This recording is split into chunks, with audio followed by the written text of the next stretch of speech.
تفسیر قرآن پر مبنی پروگرام قول اللہ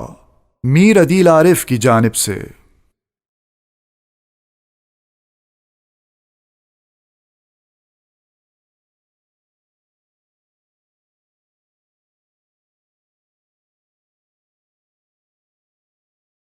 بسم اللہ الرحمن الرحیم۔ پروگرام قال اللہ میں آج ہم انشاءاللہ سورہ نساء کا 19واں رکوع پڑھیں گے۔ علی حسب ترتیب سب سے پہلے اس 19ویں رکوع کا لفظی ترجمہ ہوگا اور اس کے بعد اس کی مختصر جیسی تفسیر اور تشریح ہوگی۔ اعوذ باللہ من الشیطان الرجیم، بسم اللہ الرحمن الرحیم۔ وَيَسْتَفْتُونَكَ فِي النِّسَاءِ، اور وہ آپ سے وضاحت مانگتے ہیں عورتوں کے متعلق۔ قل، کہہ دیجئے، اللہ یفتیکم، اللہ تمہیں وضاحت دیتا ہے، فیہن، ان عورتوں کے متعلق، وما یتلا علیکم، اور وہ جو پڑھی جا رہی ہے تم پر، فی الکتابی، کتاب کے اندر آیتیں، فی یتام النساء، یتیم عورتوں کے متعلق وہ بھی تمہیں وضاحت دے رہی ہے۔ اللاتی، وہ یتیم عورتیں، لا تؤتونہن، کہ تم نہیں دیتے ہو ان عورتوں کو، ما کتب لہن، وہ جو ان کے لیے مقرر کیا گیا ہے، وترغبون ان تنکحوہن، اور تم رغبت کرتے ہو اس بات میں کہ تم اس کے ساتھ نکاح کرو، والمستضعفین من الولدان، اور اسی طرح کمزور لڑکے، وان تقوموا للیتامی بالقسط، اور یہ کہ تم قائم کرو انصاف کے ساتھ یتیموں کے لیے، وما تفعلوا من خیر، اور جو کام تم کوئی کرو خیر کا، فإن اللہ کان بہ علیما، بے شک اللہ تعالیٰ اس کو جانتا ہے۔ وإن امرأة خافت، اور اگر کوئی عورت اندیشہ رکھے، من بالہا، اپنے شوہر سے، نشوزاً، بدسلوکی کا، او اعراضاً، یا بے رخی کا، فلا جناح علیہما، تو ان میاں بیوی پر گناہ نہیں ہے، ان یصلحا بینہما، کہ یہ آپس میں صلح کر لے، مصالحت کر لے، صلحاً، کسی بھی قسم کی صلح، والصلح خیر، اور صلح کرنا بہتر ہے، وأحضرت الانفس الشح، اور نفسوں کے پاس حاضر کیا گیا ہے حرص، وإن تحسنوا، اور اگر تم احسان کرو، وتتقوا، اور بچو، فإن اللہ کان بما تعملون خبیرا، بے شک اللہ تعالیٰ جو تم عمل کرتے ہو اس سے باخبر ہے۔ ولن تستطیعوا، اور تم ہرگز طاقت نہیں رکھتے ہو، ان تعدلوا بین النساء، کہ تم انصاف کرو اپنی عورتوں کے درمیان، ولو حرصتم، اگرچہ تمہیں اس کی تمنا اور حرصی کیوں نہ ہو، فلا تمیلوا کل المیل، پس مائل مت ہو، بالکل مائل ہو جانا، اس طور پر کہ فتذروہا کالمعلقہ، کہ تم دوسری بیویوں کو چھوڑ دو جیسے کہ لٹکی ہوئی چیز، وَإِن تُصْلِحُوا، اور اگر تم اصلاح کرتے رہے، وَتَتَّقُوا، اور ڈرتے رہے، فَإِنَّ اللَّهَ كَانَ غَفُورًا رَحِيمًا، بے شک اللہ تعالیٰ بخشنے والے، رحم کرنے والے ہیں۔ وَإِن يَتَفَرَّقَا، اور یہ میاں بیوی اگر آپس میں ایک دوسرے سے جدا ہو جائیں، یغنی اللہ، اللہ تعالیٰ مستغنی کر دے گا، کلن، ان میں سے ہر ایک کو دوسرے سے، من سعتہ، اپنی وسعت کے ساتھ، وکان اللہ واسعا، اور اللہ سبحانہ وتعالی وسعت والا، حکیما، حکمت والا ہے۔ وللہ ما فی السماوات وما فی الارض، اور اللہ ہی کے لیے ہے جو کچھ آسمانوں میں ہے اور جو کچھ زمین میں ہے۔ وَلَقَدْ وَصَّيْنَا الَّذِينَ أُوتُوا الْكِتَابَ مِن قَبْلِكُمْ،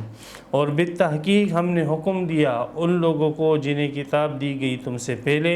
وَإِيَّاكُمْ، اور حکم دیا ہم نے تمہیں بھی، أَنِ اتَّقُوا اللَّهَ، اس بات کا کہ اللہ سے ڈرتے رہو، وَإِن تَكْفُرُوا، اور اگر تم کفر کرو گے، فَإِنَّ لِلَّهِ مَا فِي السَّمَاوَاتِ وَمَا فِي الْأَرْضِ، تو بے شک اللہ ہی کے لیے ہے جو کچھ آسمانوں میں ہے اور جو کچھ زمین میں ہے۔ وَكَانَ اللَّهُ غَنِيًّا، اور اللہ بے پرواہ ہے، حمیداً، سب تعریفوں والا ہے۔ وَلِلَّهِ مَا فِي السَّمَاوَاتِ وَمَا فِي الْأَرْضِ، اور اللہ ہی کے لیے ہے وہ جو کچھ آسمانوں میں ہے اور جو کچھ زمین میں ہے۔ وکفا باللہ وکیلا، اور کافی ہے اللہ کارساز۔ ان یشاء یذہبکم، اگر اللہ چاہے تو تمہیں ختم کر دے، لے جائے تم لوگوں کو، ایھا الناس، اے لوگو، ویأتی بآخرین، اور لے آئے دوسروں کو، وکان اللہ علی ذلک قدیرا، اور اللہ اس پر قدرت رکھتا ہے۔ من کان یرید ثواب الدنیا، جو شخص دنیا کا بدلہ چاہتا ہے، فعند اللہ ثواب الدنیا والآخرۃ، تو پس اللہ کے پاس دنیا کا بدلہ بھی ہے اور آخرت کا بدلہ بھی، وکان اللہ سمیعا بصیرا، اور اللہ تعالیٰ سننے والے دیکھنے والے ہیں۔ یہاں پر سورہ نساء کا 19واں رکوع مکمل ہوا۔ سورہ نساء کے 18واں رکوع، 17واں رکوع، 16واں رکوع، یہ سارا عدالتی نظام کے ساتھ متعلقہ احکامات تھے کہ عدالتوں کی بنیاد جو ہے وہ قرآن اور سنت کے اوپر ہونی چاہیے، عدالت کے فیصلوں کی بنیاد قرآن اور سنت پر ہونی چاہیے۔ وکیل کوئی بھی ایسا کیس نہ لے کہ جس میں اس کو معلوم ہو کہ یہ آدمی جو ہے وہ ملزم نہیں ہے بلکہ مجرم ہے، اور کوئی شخص جھوٹی گواہی نہ دے، سب کے سب ایسی گواہی دے کہ جو سچی اور حق گواہی ہو، اور مجرم جس سے جرم ہو چکا ہے وہ بھی اپنے جرموں کی اللہ کے سامنے توبہ کرے، آخرت کے اعتبار سے اللہ تعالیٰ اس کی گناہوں کو معاف کر دے گا۔ اللہ سبحانہ و تعالیٰ نے جو عدالتی نظام کے لیے قوانین بھیجے ہیں، خواہ وہ آئلی قوانین ہو، معاشی قوانین ہو، سیاسی حکومتی قوانین ہو، جس قسم کے بھی قوانین ہیں، تو ان قوانین کے مقابلے میں کسی غیر اللہ کے قانون کو ماننا یہ اللہ تعالیٰ نے شرک قرار دیا، اور شرک ایسا جرم کہ جس کی اللہ سبحانہ و تعالیٰ کے ہاں کوئی بھی معافی نہیں ہے۔ اور سب سے پہلے اللہ کے قانون کے مقابلے میں بات کرنے والا شخص وہ شیطان مردود تھا، اور اب بھی اگر کوئی شخص اللہ کے قانون کے مقابلے میں بات کرتا ہے تو وہ شیطان کے طریقے پر چلتا ہے۔ پھر آگے اللہ نے فرمایا کہ تمہاری امیدیں، تمہاری آرزوئیں، تمہاری تمناؤں سے کچھ نہیں ہوتا، اصل میں تمہیں ایمان اور عمل صالح کے مطابق زندگی گزارنی ہے، تب تم کامیاب ہوگے۔ جیسے حضرت ابراہیم علیہ السلام کو اللہ نے جو خلت اور اپنا دوست بنایا تھا، وہ اس بنیاد کے اوپر کہ ابراہیم علیہ السلام نے اپنے آپ کو اللہ کے سپرد کر دیا تھا، تو تم بھی اپنے آپ کو اللہ کے سپرد کر دو، اور جو بھی حکم آپ کی شخصی زندگی، آپ کی انفرادی زندگی، آپ کی اجتماعی اور معاشی زندگی، آپ کی آئلی زندگی کے متعلق جو بھی حکم آئے، اس کو اللہ سبحانہ و تعالیٰ کے اس حکم کو بصر و چشم جو ہے قبول کریں اور اس کو اپنی زندگی کا حصہ بنائیں۔ اس رکوع کے اندر، 29ویں رکوع کے اندر کچھ احکامات جو پہلے دیے جا چکے ہیں، چونکہ یہ آئلی قوانین ہیں اور عدالتوں کے اندر زیادہ یہی پیش آتے رہتے ہیں، تو لہذا اب اللہ سبحانہ و تعالیٰ نے اس تنبیہ کے بعد کہ اللہ کے قانون کے مقابلے میں کسی کا قانون ماننا یہ کفر اور شرک ہے، دوبارہ آئلی قوانین کی طرف متوجہ کیا ہے کہ اللہ سبحانہ و تعالیٰ کی طرف سے آئلی قوانین یہ ہیں، اور ان میں ان آئلی قوانین کو زیر بحث لایا گیا ہے جس کا ماقبل کے اندر سورہ نساء کی شروع میں تفصیلی ذکر ہو چکا تھا۔ یہاں پر اس کی طرف اجمالاً اشارہ کیا جا رہا ہے، اور یہ وہ آئلی قوانین ہے کہ جس کے مقابل اور جس کے خلاف قوانین جو تھے وہ عرب کے معاشرے کے اندر پھیلے ہوئے تھے۔ اب یہ بہت ہی بڑا جو ہے امتحان ہوتا ہے، اور بہت ہی بڑی جو ہے مطلب ایک قسم کا جہاد ہوتا ہے کہ جو مروج انسانی قوانین ہیں، اور جو مروج شیاطین کے قوانین ہیں، اور جو مروج جو ہے کفر کے قوانین ہیں، ان قوانین کو ختم کر کے اللہ کے قانون کو ترویج دینا اور اس کے نظام کو نافذ کرنا، یہ ایک بہت بڑا جہاد ہے اور بہت بڑا جو ہے عمل ہے اللہ سبحانہ و تعالیٰ کے نزدیک۔ چونکہ جاہلیت کے زمانے میں عورتوں کا وراثت کے اندر کوئی حق نہیں سمجھا جاتا تھا، حتیٰ کہ عورتوں کو وراثت نہیں دیتے تھے۔ اسی طریقے سے جو یتیم بچے ہوتے تو ان یتیم بچوں کو بھی ان کا والی اور سرپرست جو ہے وہ وراثت میں سے کچھ نہیں دیتا تھا، الا یہ کہ وہ جوان ہو جاتا تو پھر وراثت میں اس کا حصہ ہوتا۔ تو اس قسم کی زیادتیاں عرب کے معاشرے کے اندر تھیں، حتیٰ کہ بعض ایسے ہوتے ہیں کہ بچیاں ہوتی، اور وہ بچیاں حضرت عائشہ رضی اللہ تعالیٰ عنہ فرماتی ہیں کہ بعض بچیاں یتیم ہو جاتی تو اس کا سرپرست، اس کا کزن، اس کا چاچا کا بیٹا یا اس کا ماموں کا بیٹا، یہ اس کا سرپرست اور متولی بنتا۔ اب یہ دیکھتا کہ یہ بچی جو ہے وہ خوبصورت ہے، مالدار ہے، تو اس کو اپنے نکاح میں لے آتا، اور اگر یہ دیکھتا کہ وہ جو ہے بدصورت ہے لیکن مالدار ہے تو اس کو اپنے نکاح میں تو نہیں لاتا، لیکن کسی اور کے نکاح میں بھی نہیں دیتا، اپنے پاس ہی روکے رکھتا، تاکہ ایسا نہ ہو کہ میں کسی اور کے نکاح میں اس کو دوں تو وہ شخص جو ہے اس کی وراثت وغیرہ کا مطالبہ کرے اور یہ مال میرے ہاتھ سے نکل جائے۔ اور اگر وہ ایسی ہوتی کہ وہ بدصورت ہوتی یا غریب ہوتی اور اس کے پاس مال وغیرہ بھی نہیں ہوتا، پھر وہ کسی اور کے اوپر اس کو بیچ دیتے ایک قسم کے، اور پیسے اس کے اوپر لیتے تھے۔ تو اس قسم کی زیادتیاں جو ہے حضرت عائشہ رضی اللہ تعالیٰ فرماتی ہیں کہ مروج تھی۔ تو سورہ نساء کے شروع میں یہی بات بتلائی گئی کہ اللہ سبحانہ و تعالیٰ نے فرمایا فَإِنْ خِفْتُمْ أَلَّا تَعْدِلُوا، اگر تمہیں یہ اندیشہ ہو اے ولیو، تمہیں ان یتیم بچیوں کے متعلق یہ اندیشہ ہے کہ تم ان کا حق ادا نہ کر پاؤ گے۔ یہ لوگ یوں کرتے تھے کہ ان یتیم بچیوں سے شادی کر لیتے تھے اور پھر ان کا حق مہر بھی نہیں دیتے تھے، تو تمہیں اگر ان کے متعلق زیادتی کا اندیشہ ہے تو ان سے شادی نہ کرو، یہ جائز نہیں ہے تمہارے لیے، اور یتیم جو بچے ہیں ان کی وراثت ان کو دو، اور اگر تم یتیم لڑکیوں کے ساتھ شادی کرتے ہو تو پھر پورا کا پورا حق مار ان کو دو، اور پوری کی پوری جو ہے وراثت وغیرہ جو بھی ان کا حصہ بنتا ہے وہ ان کو دو۔ تو یہ یتیموں اور یتیم بچوں اور یتیم بچیوں کے متعلق وہی احکامات جو سورہ نساء کے شروع میں آئے ہیں اس کو یہاں پر مقرر اجمالاً بیان کیا جا رہا ہے۔ چنانچہ صحابہ کرام کے دور میں چونکہ وہ جاہلیت کے وہی ذہن بنا ہوا تھا، اور یہ تھا کہ عورتوں کا وراثت کے اندر حصہ نہیں ہونا چاہیے، یتیم بچوں کا حصہ نہیں ہونا چاہیے، تو جب یہ احکامات آئے تو یہ ان کے اوپر ایک قسم کا گرا اور شاک گزرے، ان کے ماحول اور ان کے جو ہے مزاج کے خلاف تھے، تو یہ ٹھہرے رہے تاکہ اس کے متعلق جو ہے کوئی نسخ آ جائے یا کوئی ایسا حکم آ جائے جو اس حکم سابقہ کو ختم کر دے۔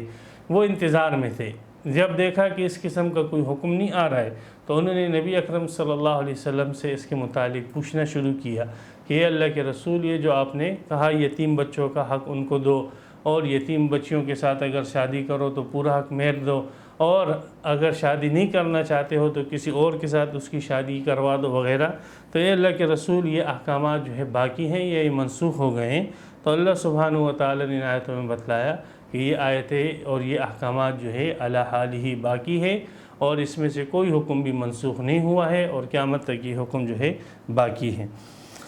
وَيَسْتَفْتُونَكَ فِي النِّسَاءِ،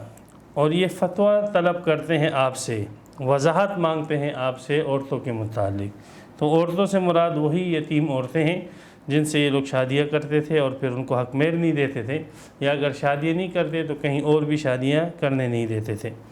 قل، کہہ دیجئے اللہ یفتیکم فیہن، اللہ تعالیٰ فتویٰ دیتے ہیں تم کو ان کے متعلق۔ وما یتلی علیکم، اور اسی طرح وہ آیتیں جو تم پر پڑھی جا رہی ہے فی الکتابی، کتاب کے اندر، وہ آیتیں بھی تمہیں فتویٰ دیتی ہیں فی یتام النساء، یتیم عورتوں کے متعلق، یتیم بچیوں کے متعلق، اللاتی، وہ یتیم بچیاں، لا تؤتونہن ما کتب لہن، کہ تم نہیں دیتے ہو ان کا وہ حق جو ان کے لیے مقرر ہے، جو حق مہر ان کا مقرر ہو جاتا ہے وہ ان کو نہیں دیتے ہو، یا جو ان کی وراثت کے اندر حق آتا ہے وہ وراثت کا حق ان کو نہیں دیتے ہو۔ وَتَرْغَبُونَ أَن تَنكِحُوهُنَّ،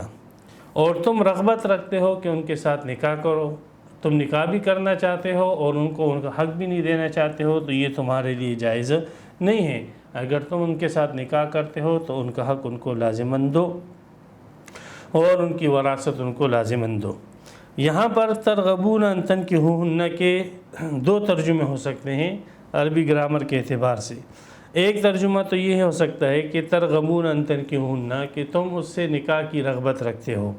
اور دوسرا ترجمہ ترغبون ان تنکحوہن، تم اس کے ساتھ نکاح کی رغبت نہیں رکھتے ہو۔ یہ دونوں ترجمے اس کے ہیں، اور یہ دونوں کنڈیشنیں اور حالتیں عرب کے لوگوں کی تھی۔ وہ جب دیکھتے تھے کہ خوبصورت ہے، مالدار ہے، تو وہ اس سے نکاح کر لیتے تھے، اور پھر اس کو اس کا حق جو حق مہر ہے وہ نہیں دیتے تھے۔ اور دوسری صورت کہ جب دیکھتے تھے بدصورت ہے اور مال والی ہے، تو پھر وہ یوں کرتے کہ خود تو رغبت نہیں رکھتے تھے نکاح میں، لیکن کسی اور کے نکاح میں بھی نہیں دیتے تھے تاکہ اس کا مال جو ہے وہ ہڑپ کر جائے۔ تو یہ دونوں صورتیں یہ آیت جو ہے ان دونوں صورتوں کو جامع ہیں، اور ان دونوں صورتوں کا حکم اس کے اندر آ گیا۔ تو اللہ سبحانہ و تعالیٰ نے ان یتیم عورتوں کے متعلق، یتیم بچیوں کے متعلق، اور اس آیت میں بھی اور سابق آیتوں میں بھی تمہیں فتویٰ دے دیا، تمہیں یہ بتلا دیا، وضاحت تمہارے سامنے کر دی ہے، اور ان احکامات کے اندر کسی قسم کا بھی نسخ واقع نہیں ہوا ہے، وہ احکامات محکم ہیں اور قیامت تک باقی رہنے والے ہیں۔ تو ایک تو یتیم بچیوں کا معاملہ ہے، ان کو ان کے حقوق دو۔ دوسرا والمستضعفین من الولدان، جو کمزور بچے ہیں، یعنی یتیم بچے ہیں، ناخواندہ بچے ہیں، یا کوئی پاگل ہے، ذہنی اعتبار سے جو ہے کمزور ہے، اور آپ اس کے سرپرست اور متولی ہو اور وہ بچہ مالدار ہے، تو اس قسم کے بچوں کو بھی ان کا حق دو، اور اس قسم کے بچوں کا حق کھانا بھی یہ بھی تمہارے لیے ناجائز اور حرام ہے، جیسے سورہ نساء کی شروع میں آ چکا۔ تو بہرحال عورتیں ہو گئی، یتیم بچیاں ہو گئی یا یتیم بچے ہو گئے، ان لوگوں کے حقوق آپ نے دینے ہیں، اور آپ کے معاشرے میں جو ظالمانہ نظام مروج ہے کہ ایسی بچیوں کو اور بچوں کو حق نہیں دیتے ہیں، اس ظالمانہ نظام کو آپ نے ختم کرنا ہے، اور عدالتی نظام اب اس بنیاد کے اوپر بنانا ہے جو اللہ سبحانہ و تعالی نے اپنے پیغمبر کے ذریعے ہمیں دیا۔ وَأَن تَقُومُوا لِلْيَتَامَى بِالْقِسْطِ، خلاصہ یہی ہے کہ تم یتیموں کے لیے کھڑے ہو جاؤ انصاف کے ساتھ، یتیموں کا معاملہ تم ٹھیک کرو، اور انصاف کے ساتھ جو ہے تم کھڑے رہو۔ یتیموں کا جتنا بھی معاملہ ہے وہ حق کے ساتھ اور انصاف کے ساتھ، اپنی ذات کے ساتھ انصاف کرو، اپنے نفس کے ساتھ ان کے متعلق انصاف کرو۔ وَمَا تَفْعَلُوا مِنْ خَيْرٍ فَإِنَّ اللَّهَ كَانَ بِهِ عَلِيمًا، اگر تم یہ کہتے یار ہم تو ان کے ساتھ اچھائی کرتے ہیں اور اچھا سلوک کرتے ہیں، اس بچی کے ساتھ اور اس بچے یتیم بچے کے ساتھ کرتے ہیں، لیکن ہم کسی کو دکھاتے نہیں، نہ دکھاؤ، اللہ دیکھنے والا ہے۔ جو بھی تم کوئی نیک کام کرو گے، کوئی بھی خیر کا کام کرو گے، کوئی نماز ہو، روزہ ہو، حج ہو، وما تفعلوا من خیر، کوئی صدقہ ہو، خیرات ہو، یا کسی کے ساتھ اچھا بول ہو، اگر دنیا تمہیں نہیں دیکھ رہی ہے، لیکن جو تمہیں اس اچھے عمل کے اوپر بدلہ دینے والی ذات ہے وہ اللہ سبحانہ و تعالیٰ کی ذات ہے، فَإِنَّ اللَّهَ كَانَ بِهِ عَلِيمًا، اللہ تمہارے اس اچھے عمل کے ساتھ، اچھے عمل سے آگاہ اور واقف ہے، اور اللہ تعالیٰ تمہیں اس اچھے عمل کے اوپر دنیا میں بھی اور آخرت میں بھی بدلہ دے گا۔ لہذا اگر کوئی شخص نہیں دیکھتا ہے تو نہ دیکھے، بلکہ آپ اللہ کی رضا کے لیے عمل کرتے رہو، اللہ جو ہے آپ کے اس عمل سے آگاہ ہے۔ تو یہ تو ہوا یتیم بچے اور یتیم بچیوں کے متعلق آئلی قوانین، جس کی تفصیل سورہ نساء کے شروع میں آ چکی ہے، یہاں پر اجمالاً ان کی طرف اشارہ کیا گیا۔ دوسرا وَإِنِ امْرَأَةٌ خَافَتْ مِنْ بَالِهَا نُشُوزًا، ایک صورت یہ بھی تھی اس کے اندر کہ لوگ جو ہے عورتوں سے شادی کر لیتے تھے، اور عموماً ایسی عورتیں تھیں جو بیوہ ہوتی یا طلاق یافتہ ہوتی اور بال بچے والی ہوتی۔ اب ایک آدمی کے نکاح میں پہلی اپنی بیوی موجود ہوتی، لیکن وہ اس یتیموں کی ماں کو سہارا دینے کے لیے اور اس بیوہ عورت کو سہارا دینے کے لیے، اس طلاق یافتہ عورت کو سہارا دینے کے لیے اس سے شادی کر لیتا۔ اب یہ شادی جو وہ کرتا تو ایک احسان کے طور پر کرتا، تاکہ اس عورت کو گھر ملے، چار دیواری ملے، اور اس کا نفقہ جو ہے اور وہ ذمہ داری جو ہے وہ پوری طریقے سے اچھے طریقے سے ادا کر پائے۔ اس کا مقصد احسان ہوتا۔ اصل جو اس کا قلبی تعلق ہوتا وہ تو اپنی زوجہ کے ساتھ ہوتا، جو اس کی پہلی بیوی ہوتی۔ اب ہوتا یوں کہ اس قلبی رجحان اللہ سبحانہ و تعالی نے سورہ نساء کی شروع میں اللہ نے فرمایا کہ اگر تمہیں ایک سے زیادہ شادی کرنی ہے تو ان تعدلوا بین النساء، تم اپنی بیویوں کے درمیان انصاف کرو، اور اگر انصاف نہیں کر سکتے ہو تو پھر فواحدہ، پھر ایک ہی شادی کرو، ایک سے زیادہ شادی تمہارے لیے جائز نہیں ہے اگر تم ان کے درمیان انصاف نہیں کر سکتے۔ تو صحابہ کرام کے ذہن میں یہ بات آئی کہ انصاف ایک تو ظاہری چیزوں کے اندر انصاف ہے، عدل ہے کہ ضرورتیں دونوں کی جو ہے پوری کی جا رہی ہے، شاباشی جو ہے دونوں کے ساتھ جو ہے وہ رات گزاری جا رہی ہے، اور اخراجات دونوں کے برابر اٹھائے جا رہے ہیں، ایک تو یہ ظاہری انصاف ہے۔ دوسرا قلبی اور ذہنی رجحان ہے، تو انصاف جو اللہ تعالیٰ نے فرمایا تم اپنی بیویوں کے درمیان انصاف کرو تب تم دوسری شادی کرنا، تو ہمارا تو قلبی رجحان جو ہے وہ پہلی بیوی کی طرف ہے، یا ایک بیوی کی طرف ہے، دوسری کی طرف نہیں ہے۔ تو یہ قلبی رجحان اور ذہنی رجحان کے اندر انصاف تو موجود نہیں ہے، تو اس کا تقاضا یہ ہے کہ پھر ہمارے لیے دوسری شادی جو ہے وہ جائز نہ ہو۔ تو یہ ایک وہ سوال تھا صحابہ کرام کے ذہن میں اور اس معاشرے کے اندر، تو ان آیتوں کے اندر اس کا جواب بھی دیا گیا۔ اور اس کے ساتھ ساتھ یہ معاملہ بھی حل کیا گیا کہ اس قسم کی بیوہ یا اس قسم کی جو ہے بوڑھی عورت ہوتی یا کوئی عمر رسیدہ عورت ہوتی اور اس کو سہارا دینے کے لیے اگر کوئی شخص شادی کرتا اور شادی کرنے کے بعد پھر اس کا رجحان پہلی بیوی کی طرف ہوتا، جو اس کی جوان بیوی ہوتی اس کی طرف رجحان ہوتا، اور پھر وہ دیکھتا ہے کہ یار یہ عورت بھی وہی مطالبے کر رہی ہے جو وہ جوان عورت کرتی ہے، اور پھر یہ شوہر اس کو چھوڑنا چاہتا ہے اور چاہتا ہے کہ میں اس خاتون کو جو ہے طلاق دے دوں، اور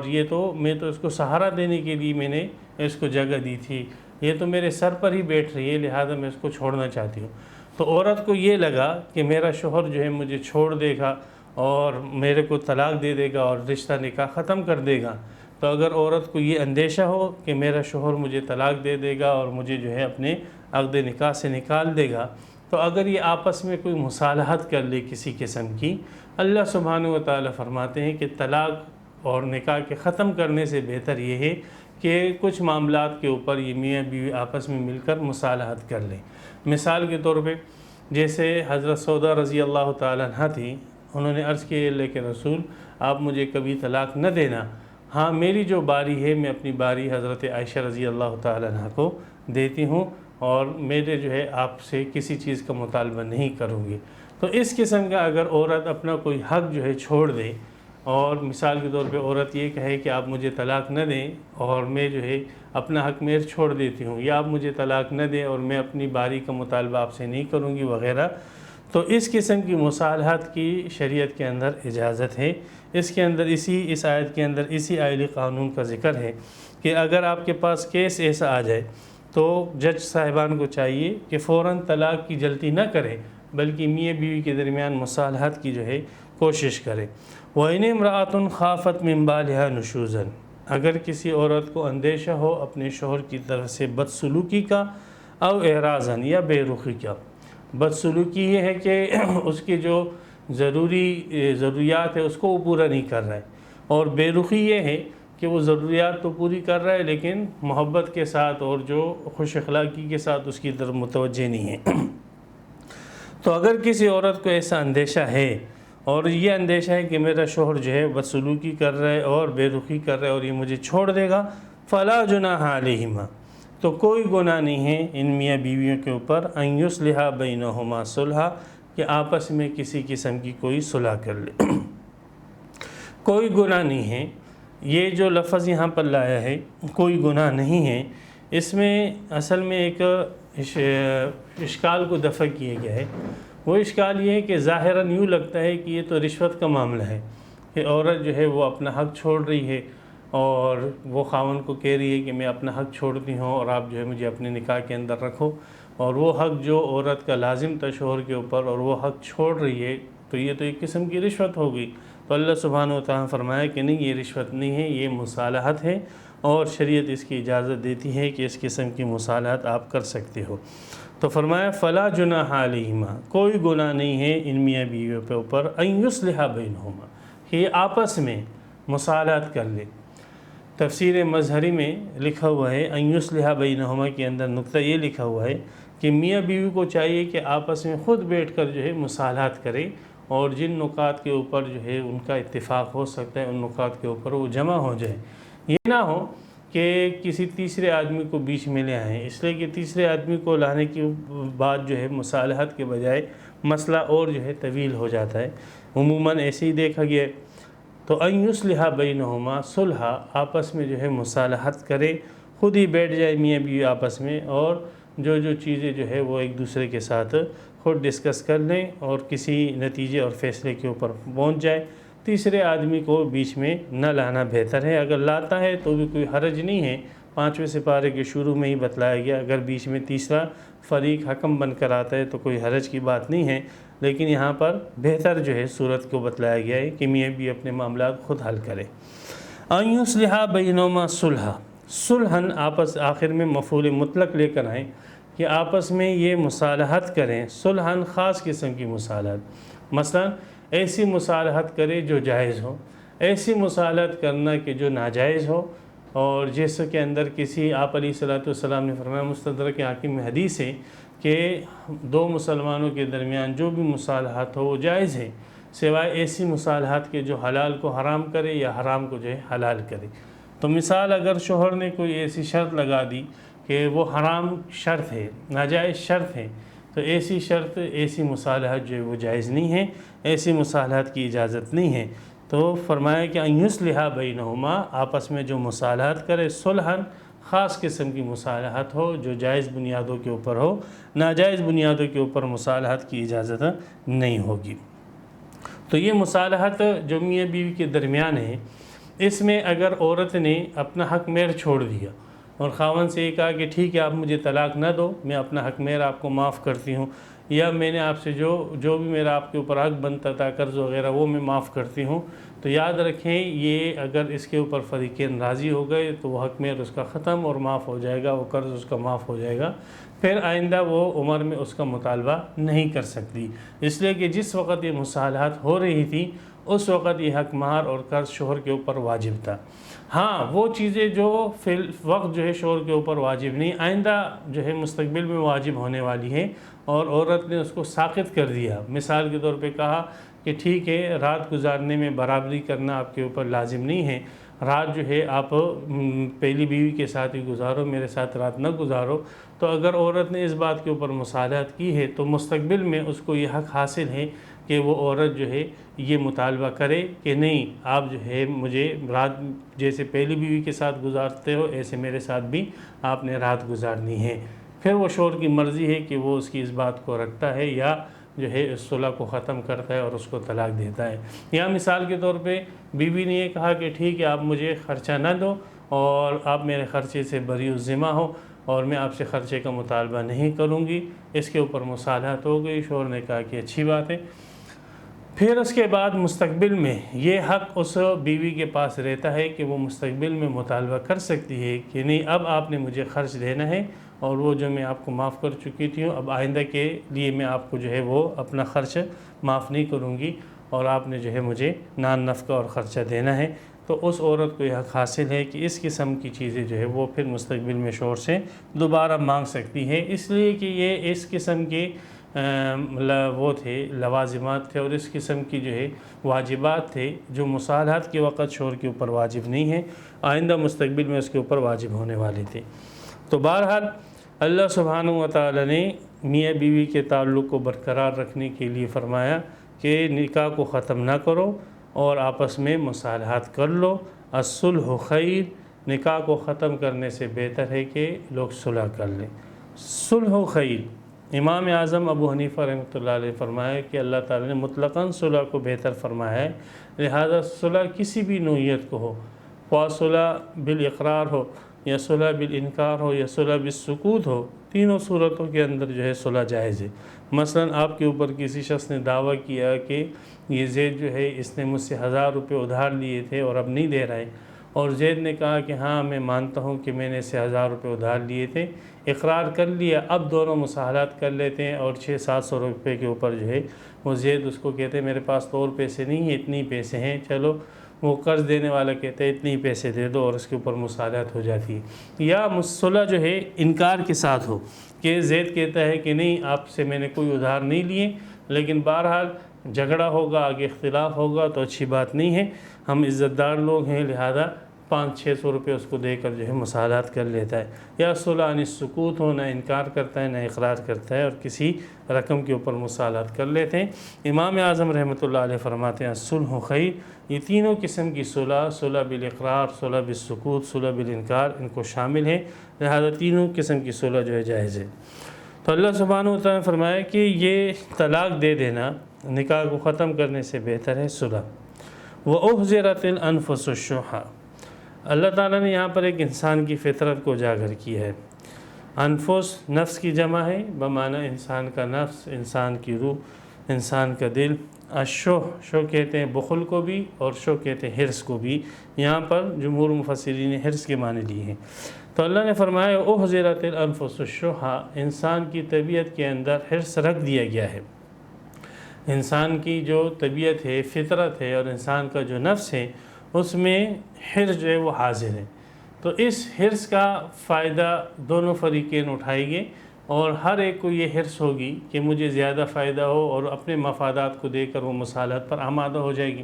مثال کے طور پہ عورت یہ دیکھے گی کہ چلو ٹھیک ہے حق مہر جاتا ہے تو جائے، لیکن یہ ہے کہ مجھے خاوند کا جو ہے وہ تعلق تو ملے گا۔ حق مہر اگر نہیں ملتا ہے نہ ملے، مجھے چادر اور چار دیوالی تو ملے گی۔ حق مہر نہیں ملتا ہے نہ ملے، مجھے نان نفقہ تو ملے گا۔ حق مہر نہیں ملتا ہے نہ ملے، لیکن میری زندگی اکیلی تو نہیں رہے گی۔ تو یہ چیزیں جو ہے ان چیزوں کی حرص عورت کو ہوگی جو اس کو مصالحت پر برانگیختہ کرے گی۔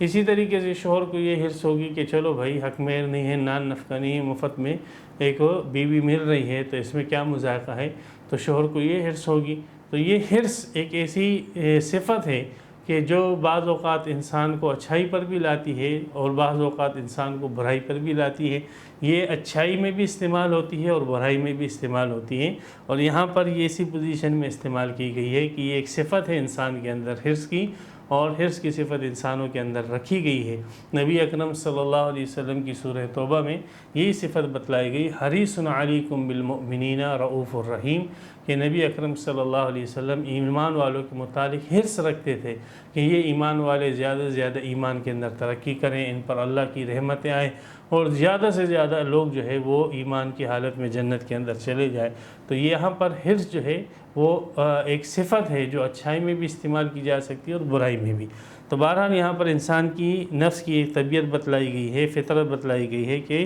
انسان کی نفس کے اندر اور فطرت کے اندر اللہ نے حرص کو رکھا ہے، اور یہ حرص جو ہے یہ مصالحات کرانے کے اندر اہم رول دے گا اور اہم فائدہ دے گا۔ اس میں دونوں فریقین جو ہے اپنے اپنے مفادات کو سامنے رکھیں گے اور اپنے مفادات کو مستحضر کریں گے، تو یہ مفادات کا استحضار جو ہے انشاءاللہ ان کے درمیان مصالحت کو جو ہے پائیدار اور پختہ بنا دے گا۔ تو جہاں پر بھی مصالحت کرانی ہو وہاں پر فریقین کے درمیان مصالحت کے فائدے جو ہے اجاگر کیے جائے، کہ ان کو یہ کہا جائے بیوی کو کہ آپ کو مصالحت کرنے میں یہ فائدہ یہ فائدہ یہ فائدہ، بظاہر ایک نقصان تو ہو رہا ہے لیکن اس کے مقابلے میں آپ کو 10 فائدے ہو رہے ہیں۔ شوہر سے کہا جائے کہ آپ کو مصالحت کرنے میں یہ فائدہ یہ فائدہ یہ فائدہ، تو وہ مصالحت کرنے میں جو فائدے ہیں وہ ان کو اجاگر کیے جائے، تو وہ جو صفت حرص ہے وہ پھر انسان کو برانگیختہ کرے گی اور انسان کو مصالحت کے اوپر آمادہ کر دے گی، اور وہ مصالحت پھر پائیدار ہوگی۔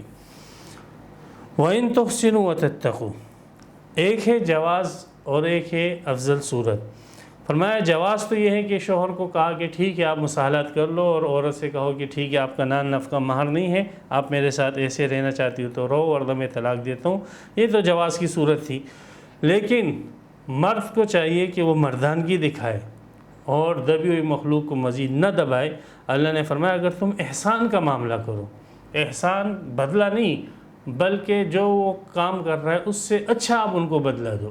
اگر وہ کوئی برائی کر رہا ہے تو آپ اس سے اچھا رویہ رکھو، اگر وہ آپ کے ساتھ بدتمیزی کر رہا ہے تو آپ اس کے ساتھ تمیز اور ادب کا رویہ رکھو، اگر بدخلقی دکھا رہے تو آپ اخلاق کو مظاہرہ کرو، یہ ہے احسان۔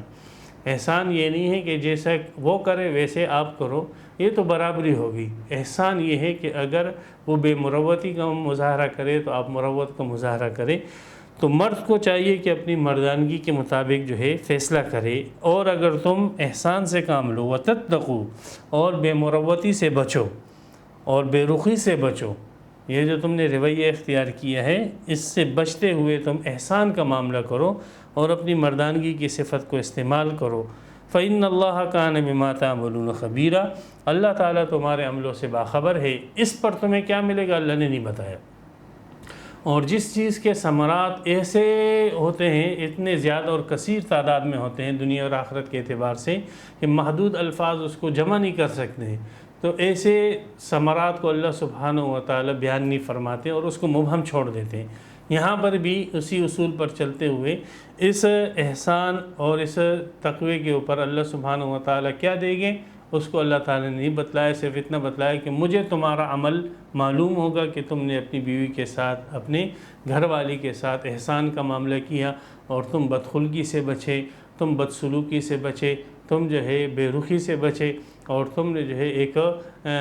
کم عقل مخلوق کو جو ہے اچھے انداز سے رکھا صرف اللہ کی رضا کے لیے۔ تو اللہ تمہارے اس عمل سے باخبر ہے، اور تمہارے اس عمل سے اللہ کا باخبر ہونے کا مطلب یہ ہے کہ تمہیں دنیا کے اندر بھی اس کے ثمرات اور فوائد دے گے، اور آخرت کے اندر بھی تمہیں اس کے ثمرات اور فوائد دے گی۔ اور اگر تم غور کرو تو تمہارے ارد گرد جو تمہیں ثمرات اور فوائد مل رہے ہوگے تو وہ ثمرات اور فوائد تم سمجھتے ہوگے کہ میری ذہنی عقل اور میرے جو ہے سوچ اور فکر اس کا نتیجہ یہ مجھے فائدے جو دنیا کے مل رہے ہیں، نہیں، یہ تمہارے اس اچھے رویے اور اچھے اعمال کا ثمرہ ہے جو اللہ سبحانہ و تعالیٰ تمہیں دے رہے ہیں۔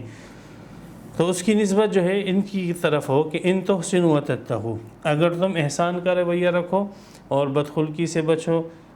اور اعراض کرنے سے بچو تو اللہ تعالیٰ تمہارے عملوں سے باخبر ہے۔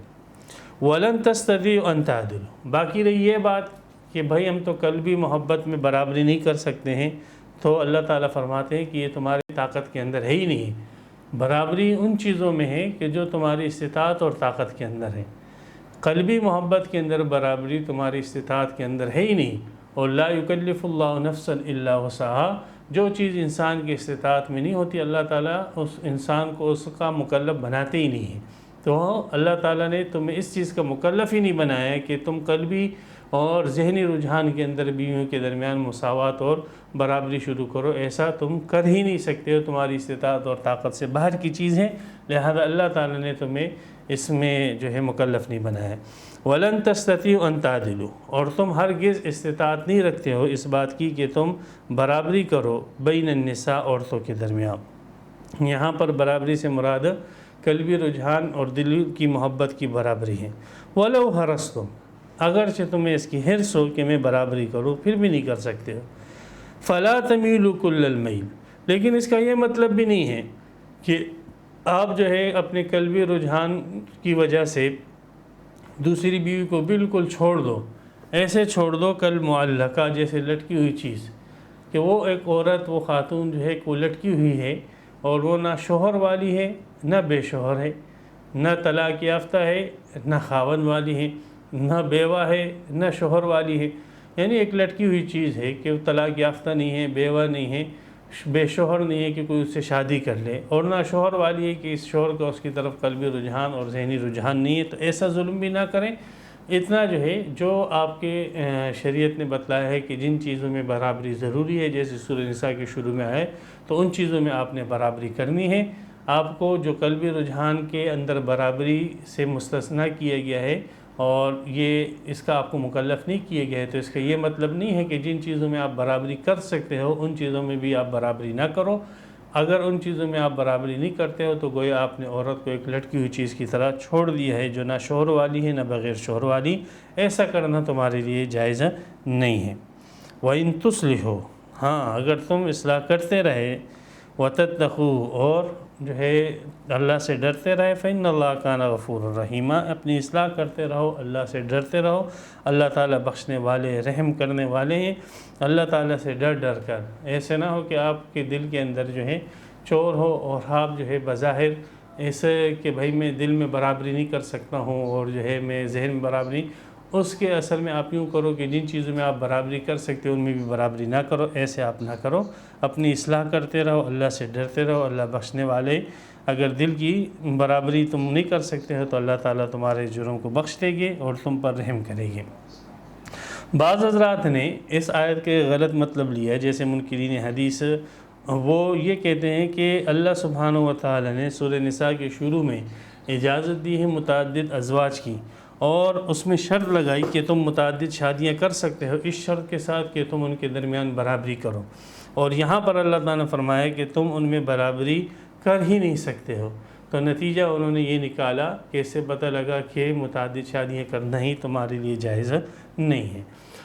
تو ان کا یہ بیان کردہ مفہوم جو ہے یہ مسلمانوں کے نزدیک مردود ہے۔ نبی اکرم صلی اللہ علیہ وسلم کی زندگی، صحابہ کرام کی زندگی، حدیث متواتر ہے، صحابہ کرام کی زندگی سے لے کر آج تک امت مسلمہ اس بات پر متفق ہے کہ ایک سے زیادہ شادیاں کرنا جو ہے وہ جائز ہے، اور برابری مخصوص چیزوں کے اندر ہے، نہ کہ ہر چیز کے اندر۔ اور بہرحال جو ان کا استدلال ہے اس آیت سے، یہ استدلال بھی مردود ہے، اس لیے کہ یہاں پر جس برابری کا ذکر ہے وہ قلب کے اندر اور دل کی محبت کے اندر برابری کی بات ہے، اس لیے کہ آگے آیت میں اللہ تعالیٰ نے فرمایا وَلَوْ حَرَصْتُمْ فَلَا تَمِيلُوا كُلَّ الْمَيْلِ، تو فَلَا تَمِيلُوا كُلَّ الْمَيْلِ کہ تم بالکل مائل نہ ہو جاؤ کسی ایک بیوی کی طرف کہ دوسری کو بالکل تم یوں چھوڑ دو جیسے لٹکی ہوئی۔ تو یہاں پر اگر قلبی رجحان کے علاوہ عام چیزوں کے اندر، شب گزاری کے اندر، نان نفقے کے اندر برابری کی مسئلہ ہوتا ہے کہ تم میں اس کی طاقت ہی نہیں ہے کہ تم جو ہے نان نفقے کے اندر بیویوں میں برابری کرو، تو پھر یہ فلا تمیلوا کل المیل کا کیا معنی رہے گا کہ تم بالکل ایک کی طرف مائل نہ ہو۔ تو حقیقت کے اعتبار سے بھی اگر دیکھا جائے تو ایک آدمی جو ہے نان نفقے کے اندر، شب گزاری کے اندر اور دیگر ضروریات کے اندر دو بیویوں کے درمیان برابری کر سکتا ہے۔ یہ تو انسان کی استطاعت کی چیز ہے۔ اگر یہی برابری یہاں پر مراد ہوگی تو پھر تو اس آیت کا کذب ہونا لازم آئے گا، لہٰذا باللہ کی آیت تو غلط ہے۔ اللہ تعالیٰ فرما رہے ہیں تم میں طاقت نہیں ہے کہ تم ان کے درمیان برابری اور انصاف کر سکو، حالانکہ ہم تو اس قسم کا انصاف ان میں کر سکتے ہیں۔ تو پتہ لگا کہ آیت کا یہ مفہوم آیت کی تکذیب ہے۔ اور سورہ نساء کے شروع میں اللہ تعالیٰ نے فرمایا کہ اگر تم جو ہے متعدد شادیاں کرنا چاہتے ہو تو تم 2 کر سکتے ہو، 3 کر سکتے ہو، 4 کر سکتے ہو۔ 4 شادیوں کی اجازت اللہ تعالیٰ نے دی ہے۔ تو اگر برابری انسان کر ہی نہیں سکتا، انسان کی استطاعت ہی نہیں ہے برابری کی، تو پھر یہ کہنا کہ تمہیں 2 شادیوں کی، 3 شادی کی، 4، یہ تو پھر فضول جیسی بات ہو جائے گی اور اس کا کوئی معنی نہیں رہے گا۔ تو صحیح اور حق بات وہی ہے جو جمہور علماء نے کہی ہے کہ یہاں پر برابری سے مراد قلبی رجحان ہے، نہ کہ وہ ظاہر چیزوں کے اندر برابری، اس لیے کہ ظاہر چیزوں کے اندر برابری جو ہے وہ انسان کی استطاعت کے اندر ہے، انسان کی استطاعت سے خارج نہیں ہے۔ ہاں قلبی رجحان اور دل کا میلان یہ ایک ایسی جو ہے برابری والی چیز ہے کہ جو انسان کی استطاعت میں نہیں ہے۔ خود ابو داؤد شریف میں حدیث ہے، نبی اکرم صلی اللہ علیہ وسلم عرض کیا کرتے تھے کہ یا اللہ، یہ میں اپنی بیوی کے درمیان برابری کرتا ہوں جتنا میرے اختیار میں ہے، تو یہ آپ اپنے دربار میں قبول فرمائیں، اور فلا تلمنی ما املک بہا، اور مجھے ملامت نہ کریں اس برابری کے پورا نہ کرنے پر جو میرے قدرت میں نہیں ہے اور وہ آپ کی قدرت میں ہے، اور وہ قلبی رجحان ہے کہ وہ میرے جو اختیار میں نہیں ہے، وہ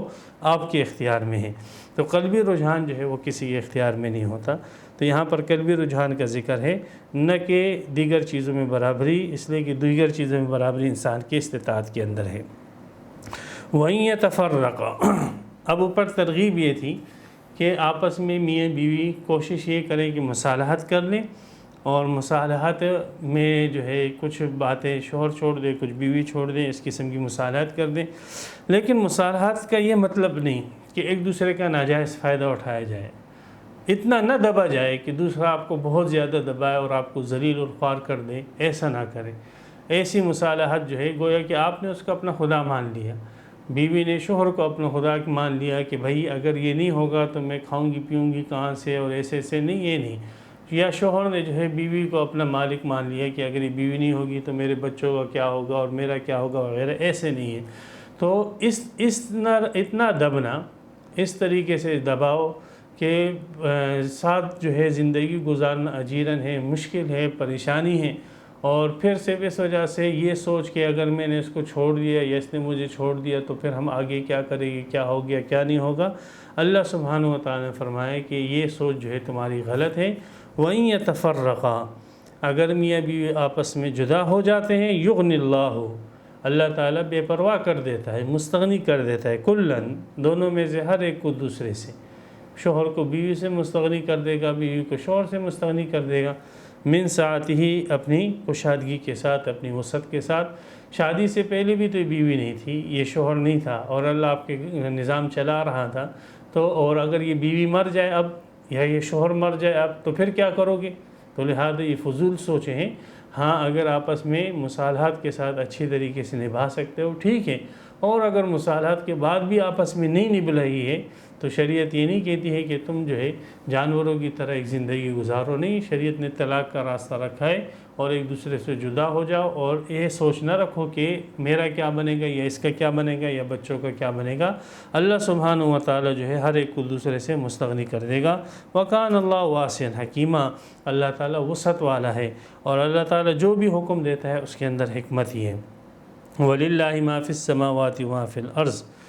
اور اللہ تعالیٰ اتنے وسعت والے ہیں کہ تمام آسمان کی چیزیں اللہ کی ملکیت ہے، تمام زمین کی چیزیں اللہ کی ملکیت ہے، تو اللہ تعالیٰ ایک مرد کو کیسے جو ہے عورت سے مستغنی نہیں کر سکتا، اور ایک عورت کو ایک مرد سے کیسے مستغنی نہیں کر سکتا۔ اللہ سبحانہ و تعالیٰ تو آسمانوں اور زمینوں کی چیزوں کا مالک ہے۔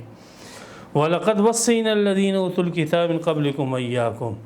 اللہ تعالیٰ فرماتے ہیں کہ یہ جو احکامات جتنے ہم نے دیے ہیں، یہ آئلی قوانین ہیں یا جو بھی قوانین ہیں حکومتی سطح پر ہیں یا معاشرتی یا سیاسی قوانین ہیں، جتنے بھی ہم نے دیے ہیں، بالتحقیق یہ قوانین اور احکامات ہم نے سابقہ قوموں کو بھی دیے تھے، سابقہ امتوں کو بھی دیے تھے اور تم کو بھی دیے تھے، لیکن اس سب پر عمل کب ہوگا؟ ان اتقوا اللہ، جب اللہ کا ڈر ہوگا۔